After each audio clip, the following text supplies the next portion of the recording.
with us. I'll be right back.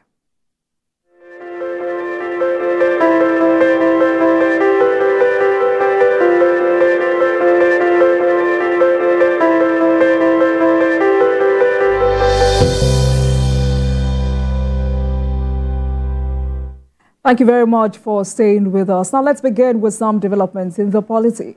The Federal Executive Council has approved the setting up of a disasters relief fund that is meant to engender quick response to victims of disasters across the country. The Minister of Finance and Coordinating Minister of the Economy, Aliyu, spoke on Monday while briefing State House correspondents shortly after the FEC meeting chaired by President Bola Tinubu at the Presidential Villa, Abuja. The fund is to source finances from the 3 tiers of government and private sector players for flood victims. This is coming as FEC constituted a technical committee to reassess the dams across the country, and particularly the Aliyu Dam in Borno State, where scores of lives were lost recently as a result of the flood disaster that ravaged many parts of the state's capital, Maiduguri. The committee is to be chaired by the Minister of Water Resources and has other members.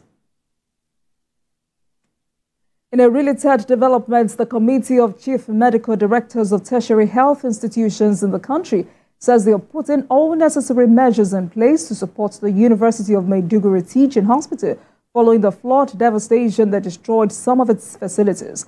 It disclosed this during an assessment visit to the hospital in Maiduguri, the Borno State capital. TVC News senior correspondent Jessica Fide reports. Floodwaters from Aliyu Dam destroyed most parts of Borno State. The University of Maiduguri Teaching Hospital is among facilities that was ravaged by the waters. But as water recedes, the hospital has become operational to respond to the healthcare needs of people across the state. Today, the Committee of Chief Medical Directors of Tertiary Health Institutions are here to commiserate with the management of the hospital over the incident. They say the damage caused by the flood is a setback in healthcare service delivery, especially to population of the Northeast region. Because practically almost every aspect of this hospital we've been to has been touched by the flood water. And in fact, some into the fabrics of the engines of machines that are supposed to be used in taking care of the patients. And that is quite unfortunate. Even records that were kept in different units were damaged. We do hope that as soon as the companies that manufacture these machines come here, maybe in the next couple of days, we should be able to know to what level this damage has gone. The University of Maiduguri Teaching Hospital is known for treatment and management of various degrees of ailments, and its impact is largely felt across and beyond. The committee's visit was an opportunity for the UMTH management to express gratitude for the donation. Patients, they are the first priority in any disaster or crisis situation. So the first thing when we notice is inevitable, the water is coming into the hospital. So the first thing we did was to move all the patients from ground floor to the first floor, which is higher. And I think that's what saved most of the patients, especially the most vulnerable. Some departments that were severely affected by the flood include the Physical Rehabilitation Center, the Radiology Department, Kidney Center, Molecular Laboratory, and Cancer Center. Jessica Fide, TVC News, Maiduguri. The Nigerian Army Resource Center has begun training for senior officers of the EFCC. The center is optimistic that the training will strengthen the fight against economic crime and terrorism financing. Sifon Essien reports. It's the start of an executive leadership and strategic management course for senior officials of the EFCC. The goal is to reposition the anti-corruption agency to tackle economic crime and terrorism financing as part of the federal government's efforts to combat insecurity. For the task ahead, they need strategic leadership so that they can help in directing, coordinating, and putting things right for the operations they want to carry out, so that will help us, to achieve our common mandate. For the Director General of the Nigerian Army Resource Center, the task goes beyond acquiring knowledge. Our task is very simple. That's challenging them, not just to pick knowledge, but to apply whatever knowledge they've been able to pick from here when they get to their various offices. Because it's one thing to learn, it's another thing to apply it. It's not that we don't have knowledgeable people in Nigeria. It's not that we don't know our problems, but the application of the solution or the methods or the options available to us is the major issue. And at the strategic level, you solve a problem to create another problem. Recently, the center has played a significant role in bolstering the federal government's efforts to curb terrorism financing. Sifon Asian, TVC News, Abuja. Let's take a short break, and when we return, it will be time to discuss Governor Aliyu's stewardship. And my guest tonight is Alhaji Sambo Bello Danjadi, is the Commissioner for Information and Orientation. Please stay with us, everyone.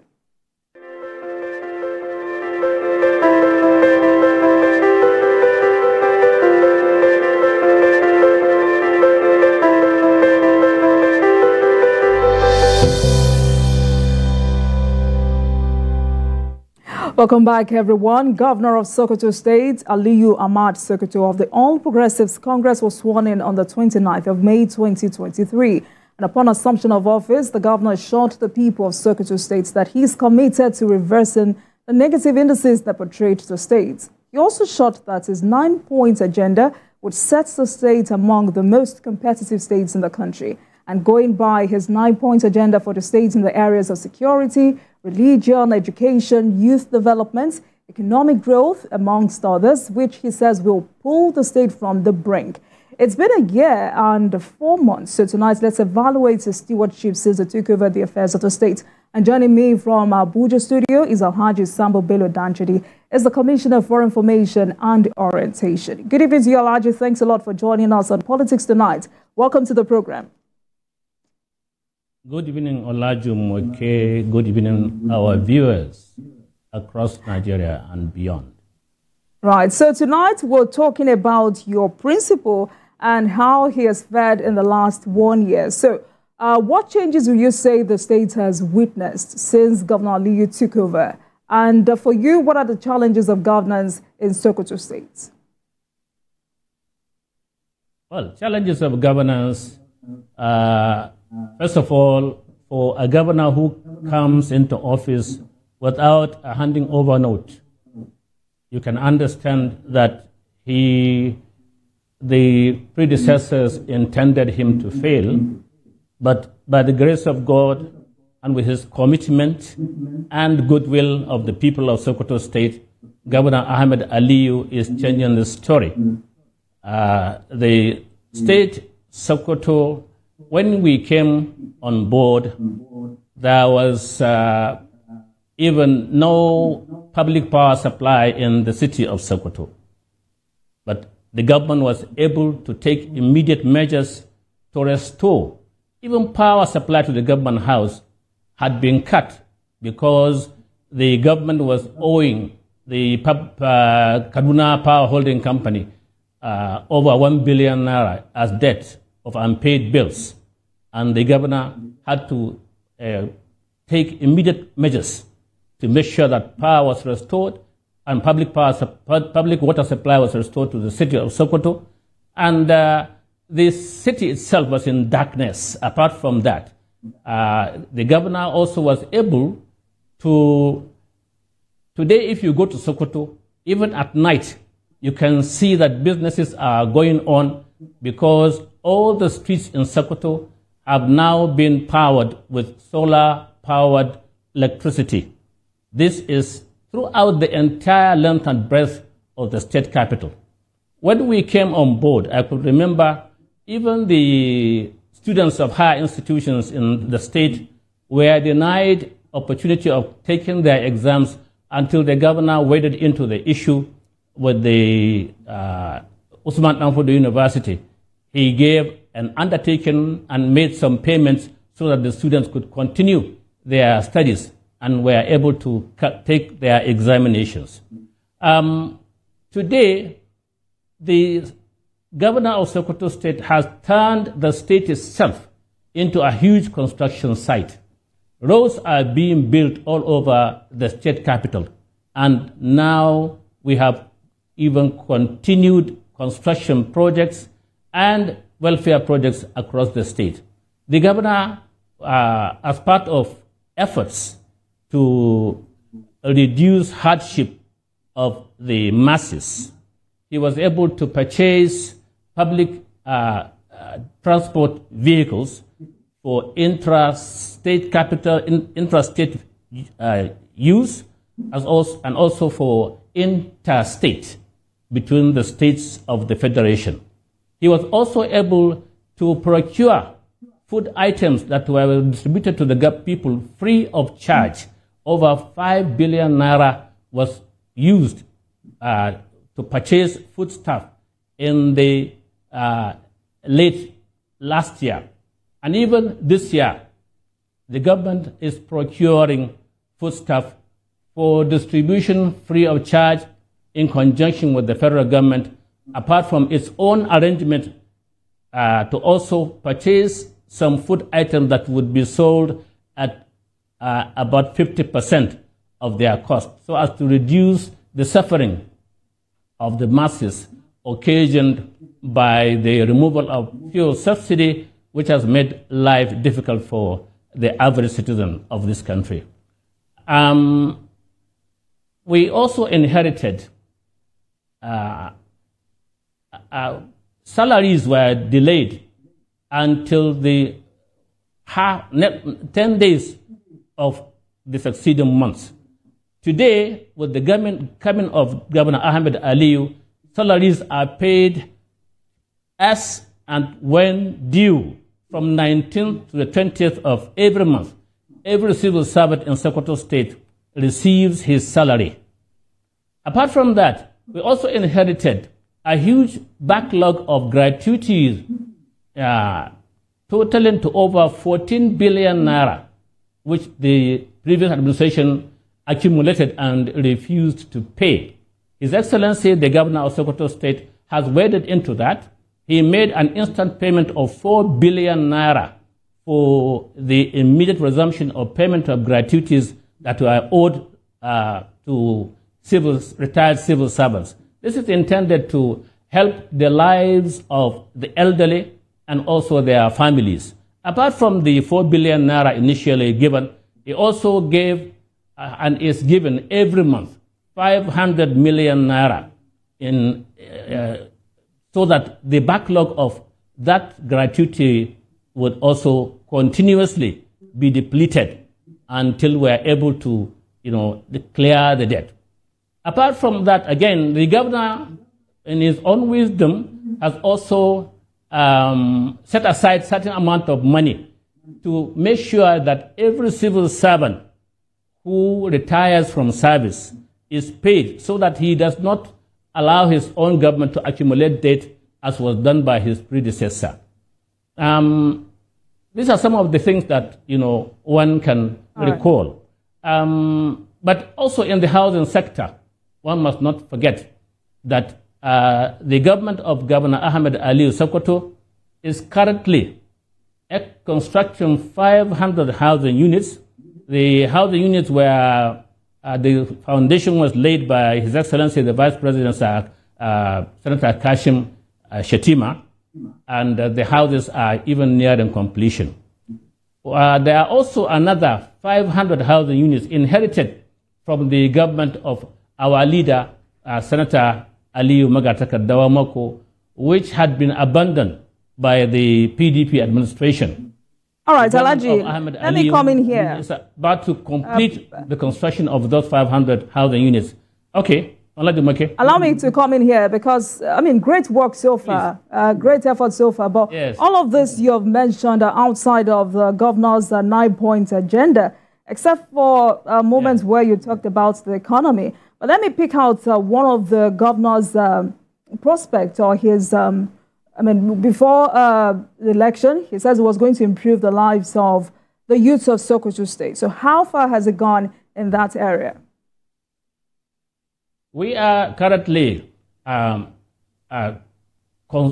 embarking on a training program for youth to ensure that they are trained in skills so that they can become useful members of the society.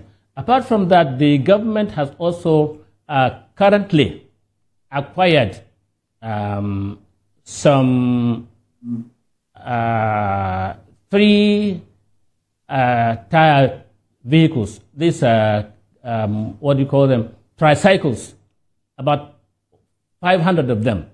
We have also purchased 1,000 motorcycles. All these are intended for making the youth occupied and making sure that they have something doing. Apart from that, the government is also embarking on assisting them in the area of education, making sure that opportunities are made available for young men and women to go back to school and acquire skills and education. All right. So you've alleged that former Governor Aminu Tambuwal placed several hurdles on the path of Governor Ahmad Aliyu Sokoto.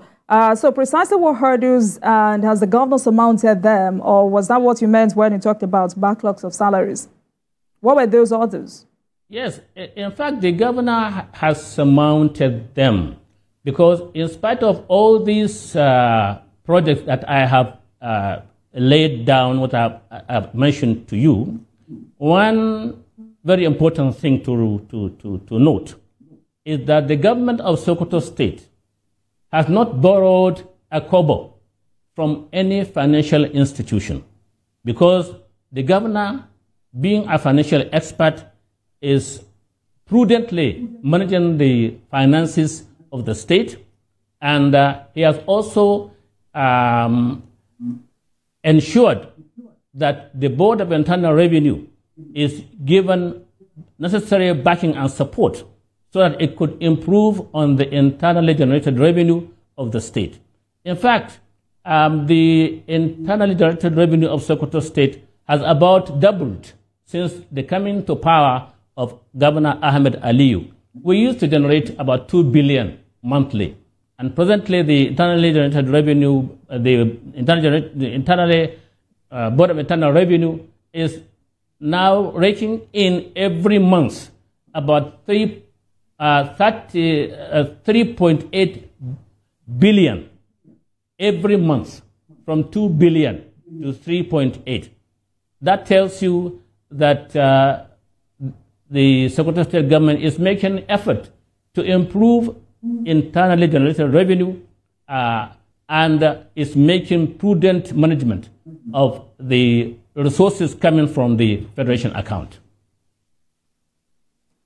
All right, Aliyu. You know, lately, yes, Sokoto State has been in the news for so many reasons, mostly controversies. So let's quickly talk about them before we continue.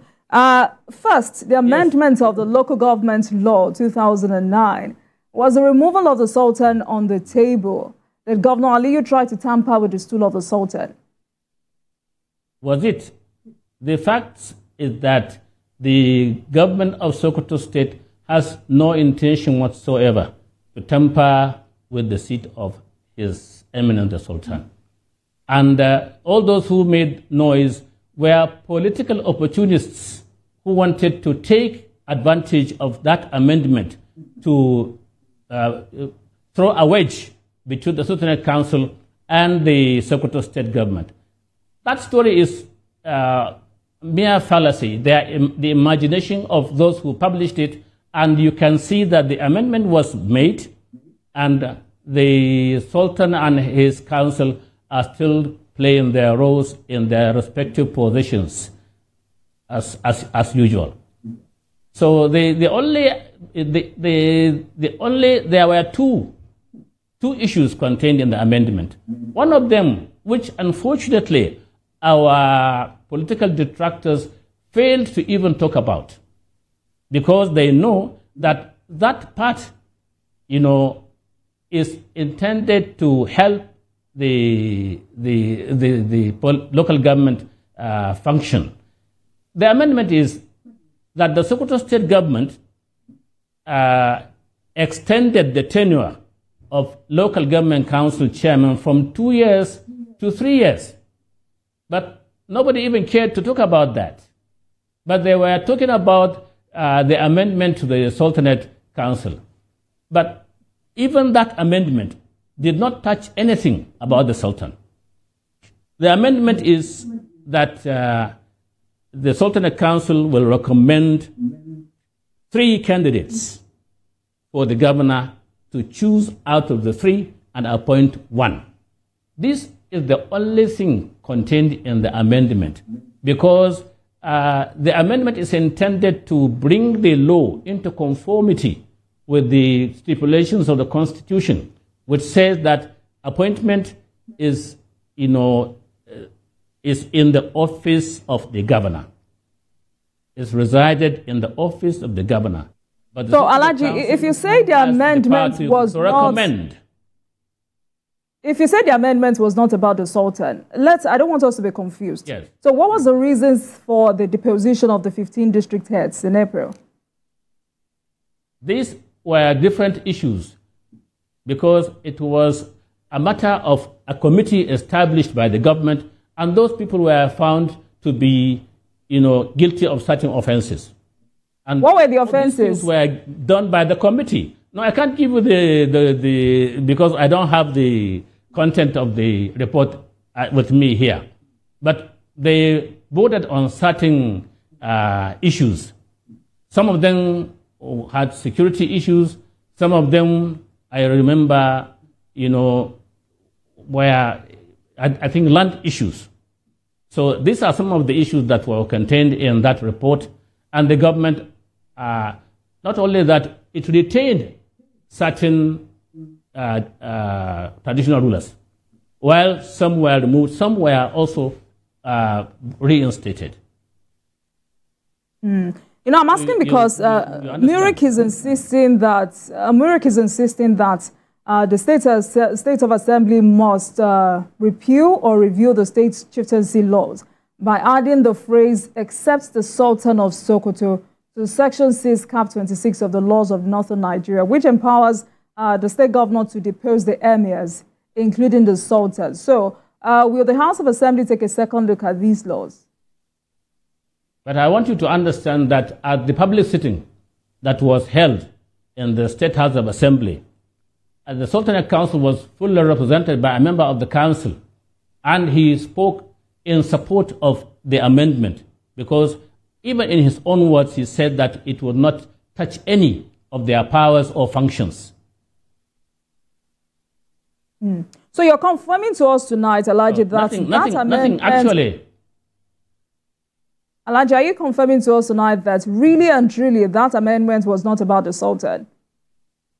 Yes, I am confirming to you, truly, that it All right, so what's the relationship between the Sokoto state government and the Sultan of Sokoto at the moment?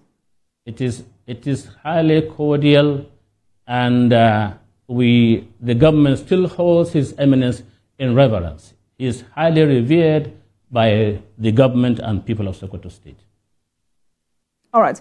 Let's talk about the just concluded local government elections. Why did you think the PDP didn't participate in that election? How would you defend allegations coming from different quarters, accusing the ruling party in the state of harassment, no fair playing field for all, plans to emasculate the opposition and turn the state to a one-party enclave? How true is this?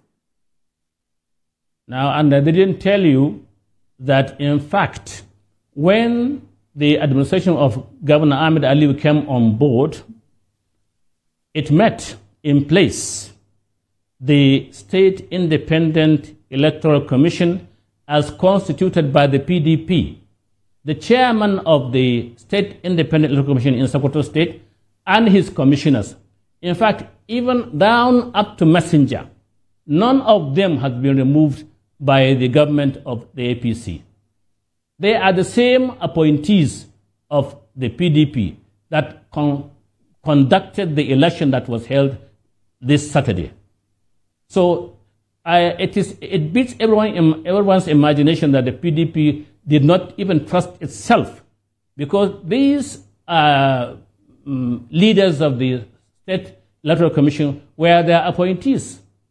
So, even the governor said, I could recall, in one of the election campaigns, that the PDP does not have any moral right to refuse to participate in the local government elections, because the entire structure of the State Independent Electoral Commission were their appointees. So where did that level of confidence come from? The fact is this, I want to make it clear to you that the PDP has lost support of the people of Sokoto State. They are aware of that, and they know they have lost, and they had the opportunity to run the affairs of Sokoto State, but they didn't do well, and they have failed the people. Now the people of Sokoto State have a government in place that is doing good work for them. And the PDP is only now engaged in distraction. I want you to understand one thing. This whole scenario is aimed at the coming election of 2027. The PDP is rattled by the achievements of Governor Ahmed Aliyu Sokoto, and they know that they do not stand a chance with the people of Sokoto State. That is why they are always trying to create a storm in a teacup. Small issues. I could remember even the issue of boreholes. I'm just wondering. The issue of boreholes. Yes. Alaji, I'm wondering because where you have not been able to get the truth come from. Alaji, can you hear me? Yeah, so I'm just wondering. Yes? Yeah, I'm wondering where did that level of confidence come from? Because not many governors in the country would be comfortable to go into local council elections. Coming from the truth. Because umpires installed by their political opponents when they have the powers to tweak the composition of the referees. So where did that level of confidence come from? The level of confidence is coming from the truth. The fact is that the PDP, are today afraid of their own shadows in Sokoto State. So that is why they are not comfortable, because there is a government in place that is working. And it is working for the people of Sokoto State. But there are those who have said the refusal of the Sokoto State. There are those who have said the refusal of the PDP to participate in that election made it easy for the All Progressives Congress. How would you react to that?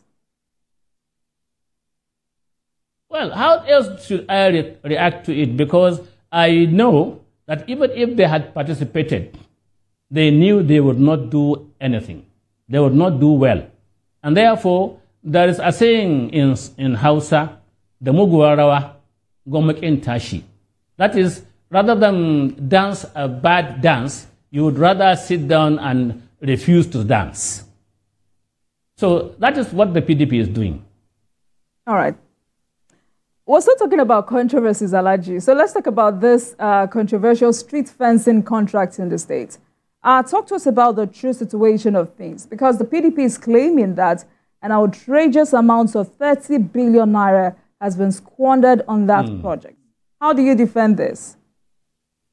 Do you know that, in fact, this false claim made us to do what we shouldn't have done, because we were forced to publish the actual figures of the entire fencing contract, the so-called fencing contract. It is only 800 and maybe 30 million naira. That is why now they started talking about the procedure, because they know that in the first place they were lying. They are so fond of creating stories that in the end will be proven to be not only wrong but malicious. And sometimes, they are only intended to, it's a pull down, that kind of pull down syndrome, to pull down the government that they know is working for the people. And they know that the people of Sokoto State are very happy with what the governor is doing. Alaji, you say 830 million naira is the amount budgeted for plus this contract. So how many local government areas would benefit? No, this is only in Sokoto City. How many council? Kindly hold on, Alaji. Kindly hold on, sir. How many local government areas would benefit from this? How many council areas? Because for some people, this is still outrageous. What? You see, the local government councils themselves are getting their own fair share of projects in this manner. Because I could recall when we went around the local governments, in all the 23 local government areas, the governor has given contract for the provision of street lights in all the local government councils. So they are having their own fair share. This one they're talking about is for the state capital. And we know that even at the federal level, what the capital is getting cannot be compared to what the other states are getting. All right, so, Aliyu, we need to take a break. We need to take a break, and when we come back, we will continue with this particular conversation. Please stay with us, everyone.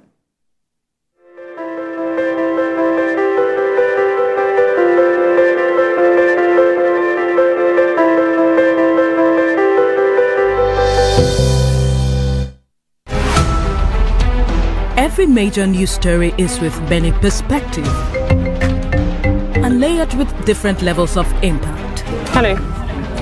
What time did this happen? We will be right there.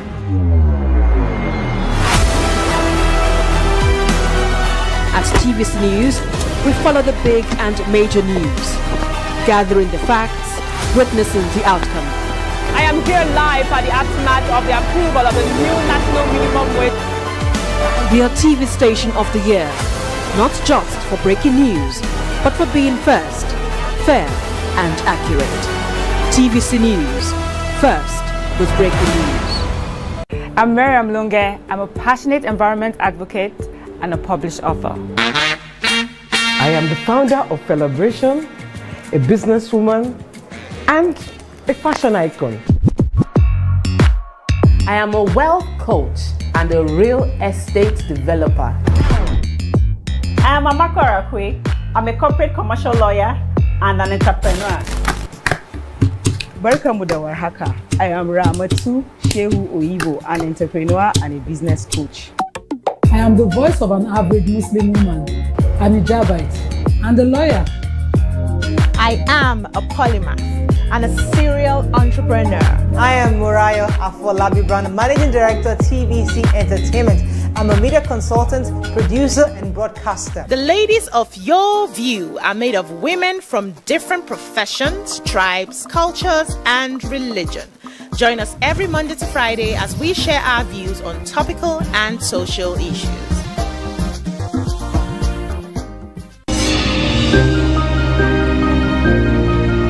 Sometimes it's the story that calls. At other times, the people just want to be heard. Oh, I need students, but I need teacher. Can't continue like this. Their voices re-echoing through time itself. We haven't done anything. If the tide is high, everybody run for safety. Their tears leave a sweet sour taste for all. Their demands, a familiar call beckoning for change. In our world, no one expects a disaster to happen.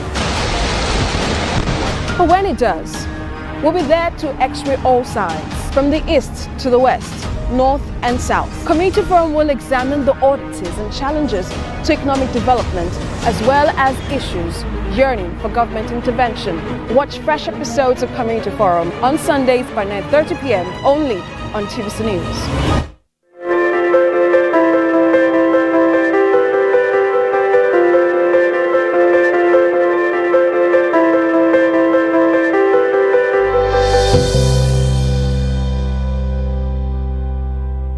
Welcome back to Politics Tonight, everyone. Thank you so much for staying with us. So tonight our focus is on Sokoto State as we focus and dissect and analyze the assets Governor Aliyu Ahmad's Sokoto stewardship in the last 1 year. And I've been speaking with Alhaji Sambo Bello Danjadi, is the Commissioner for Information and Orientation in Sokoto State. Alhaji, thank you so much for staying with us on Politics Tonight. Okay. Thank you. You know, before we went on that break, you didn't ask a particular question and you failed to answer my question. You said that 830 million naira has been budgeted for street fencing. And according to you, the government had to do what it was not supposed to do, which is the government released some documents to back up its claims that 30 billion naira was not budgeted for that project as claimed by the PDP. So again, I'd like you to clarify how many local government areas would benefit from this project? How many council areas? I told you that the wire fencing program is only in the state capital, but that also the local governments are benefiting from provision of solar street lights in all the local government council headquarters. This is part of the project being done by Sokoto state government in all the 23 local government councils. And also, when the governor went on a thank you visit, he listened to the people and awarded, when he listened to their complaints, and he made promises regarding some of their requests, and immediately he returned. There were projects that have already commenced, including roads, construction of mosques, schools, and even boreholes across the 23 local government areas. So, Alaji, before I lose my line of that thought, border on the lives of the people. Alaji, kindly hold on. Before I lose my line of thought, you just said that the project is centered on the state capital. So, how many streets are we looking at? How many streets would this 830 million naira cover? Alaji Moke, how I wish you could come to Sokoto yourself to see. Because today, unlike what we took over, the state capital, even at night, you know, the benefits derived from, it is not only about wire fencing. I'm talking about the street lights, that life has changed in the state capital. There is increased security in the town itself. And apart from that, the economic activities are being held even at night. Previously, with the Alaji, you need to answer this question falls, so we can move all on. businesses, yes. I want you to answer this question so we can move on to other matters. So are you saying this 830 million naira is for street are you saying this 830 million naira is for street fencing and lighting up the streets in the capital? Yes, within the state capital. There are several roads in the state. And Sokoto is not a village anymore. Sokoto is a large city. We are, I'm sure if you've been to Sokoto, if you've been to Sokoto, you don't even doubt what I'm telling you. I'm not doubting you. I just want you to, I just want us, I'm not doubting you. I just want us to be clear. So that's what I'm asking. How many streets would this 830 million naira cover? Is it 50? Is it 100? I know there. Well, I'm sure you will not have less than 50 streets that will be covered. All right. So let's talk about the 1.2 billion naira boreholes. What's the truth about that? Yes. Yes. That is another controversy manufactured by the PDP. What they did was, if you even listen to the clip, did you see the clip yourself? The video clip. If you saw it, you can understand that it was virtually edited to create mischief. It was not even a full sentence. The video clip was taken from the governor's speech. Yes, I can admit that His Excellency made a slip of tongue. He wanted to say construction of new boreholes, and he said rehabilitation. But the fact remains that the PDP did not even build any borehole in that area. So the boreholes are 25 in number, and the project also includes not only the boreholes, but there is an afforestation scheme under the World Bank. The project itself is a joint project between the Sokoto state government, the federal government of Nigeria, and the World Bank. It included fencing of 40 square kilometer shelter belt and planting of trees so as to ward off ratification in that part of the country. And we need to understand that these projects are not done only in Sokoto State, but these are projects carried out in all the 19 states of the North, Sokoto State inclusive. So the amount being burdened about of 1.2 billion was not only for boreholes. The amount is also for this wire fencing of fencing the entire 40 square kilometer shelter belt and planting of trees. There's also land reclamation of land that has lost its fertility. All this is intended to ward off afforestation and also improve farming in those areas around Wurno local government area. This is what it is all about. And we should also not forget that any project that is funded by the World Bank, is always done according to international best practices. It's not something that anybody can inflate as he wishes. So the whole story is only intended to create mischief. And we know why the PDP is doing that. Because we know that they are afraid that what Governor Ahmed Aliyu Sokoto is doing in Sokoto is actually in effect nailing their political coffin. That is why they are doing whatever they can to tarnish the image of the government of Sokoto State. All right. But we also, yes. Let's go ahead. Go ahead. Yes. That's something that is very important to remember, that in the Sokoto East Senatorial District, it comprised of 8 local governments. All the 8 local governments, before the coming of this administration, have been disconnected from the national grid.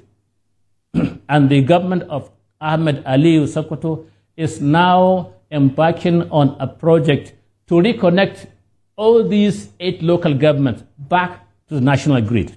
Already, 3 of the 8 local governments have been powered.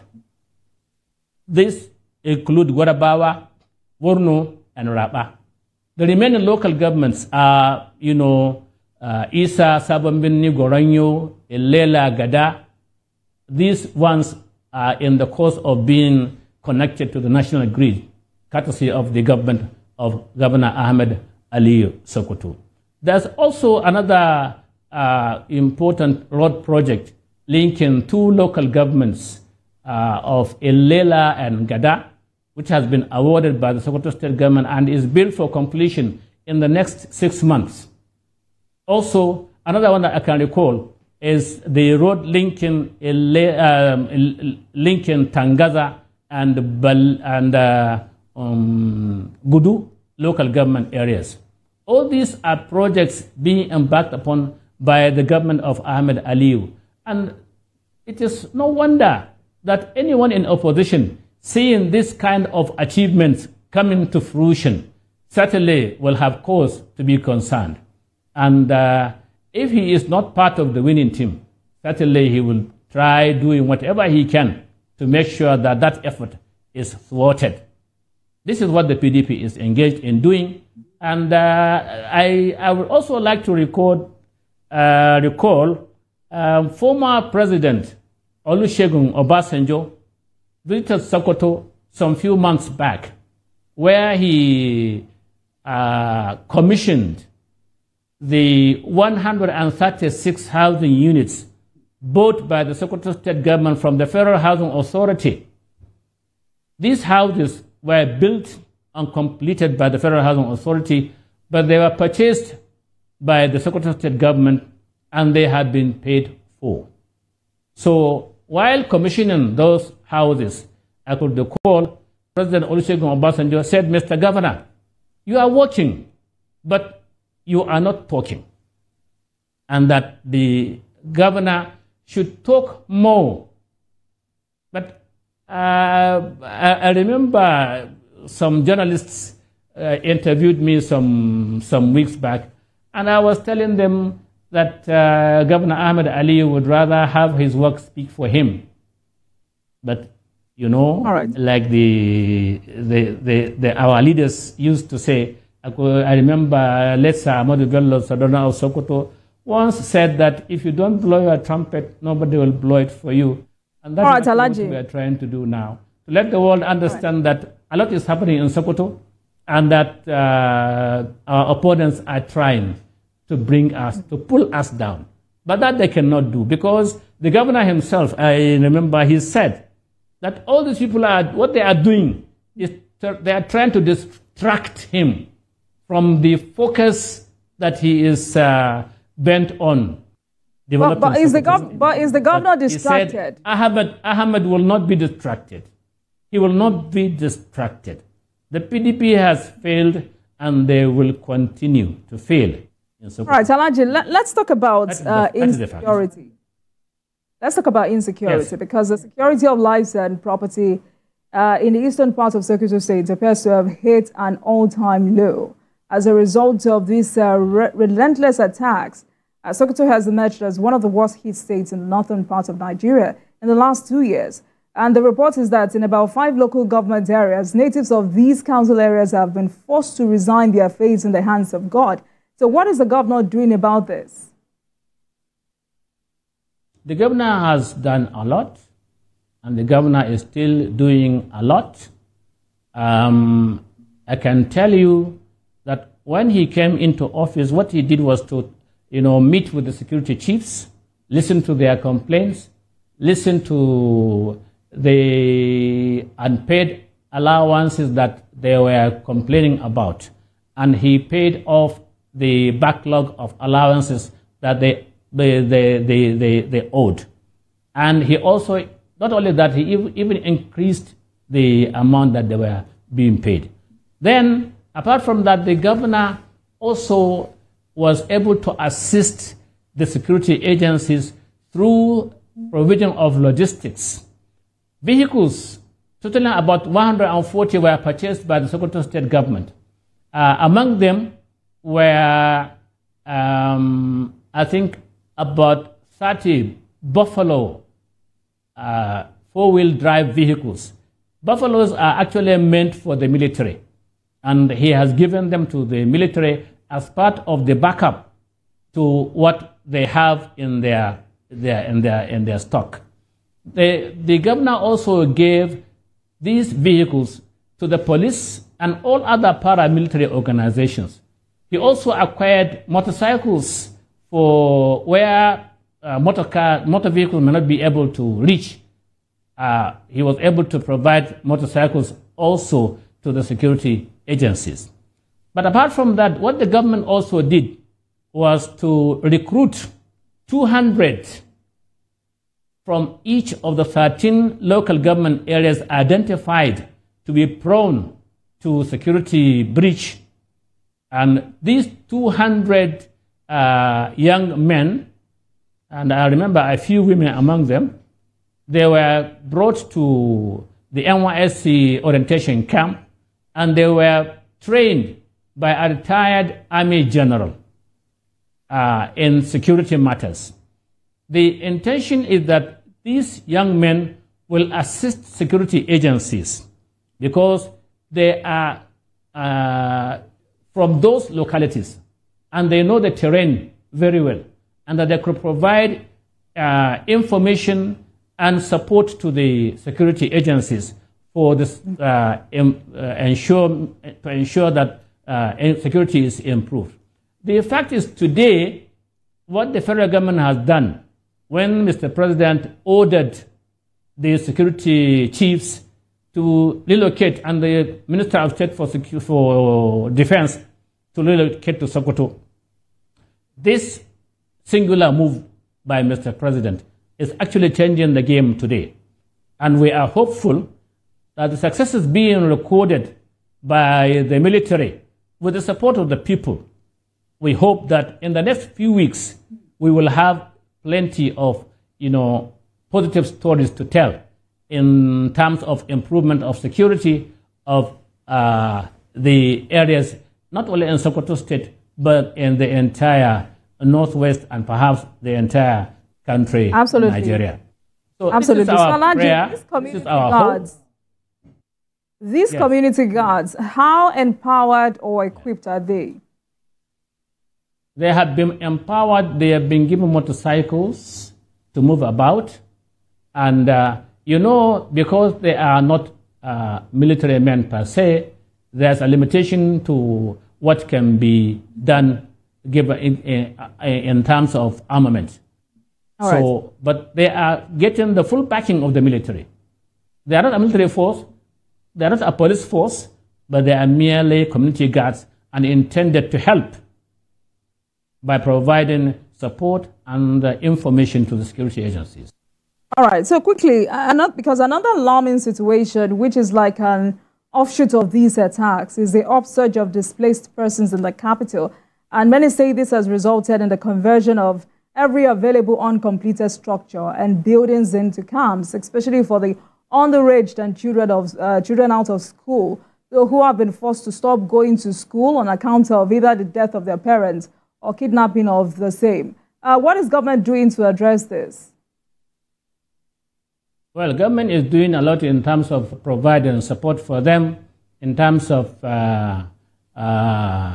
support in food and some accommodation for them, so that, we hope that in the next few weeks, once peace is restored, no one wants to remain as a refugee.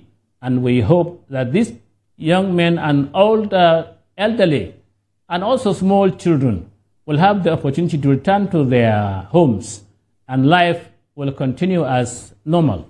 This is what we hope to do, and the government is doing its best to help them and ensure that their suffering is minimized. Aliyu, thank you so much for joining us tonight. It's sad that we couldn't cover all the sectors, but I'm sure we'll have another time to discuss further. Thank you so much for joining us tonight. I've been speaking with Alhaji Sambo Bello Danchadi, is the Commissioner for Information and Orientation in Sokoto State. Thank you so much for your time with us tonight. Thank you. Olajumoke, good evening. My pleasure. Thank you so much. Thank you. Thank you. And thank you for watching, everyone. That marks the end of today's episode of Politics Tonight, but you can watch the repeat broadcast of this episode at midnight. Get in touch with us on our social media handles, Facebook, Instagram, and X at TVC News NG and at Olajumoke using the hashtag Politics Tonight. We're also on YouTube at youtube.com/TVC News Nigeria. I am Olajumoke Olatunji. Good night, everyone.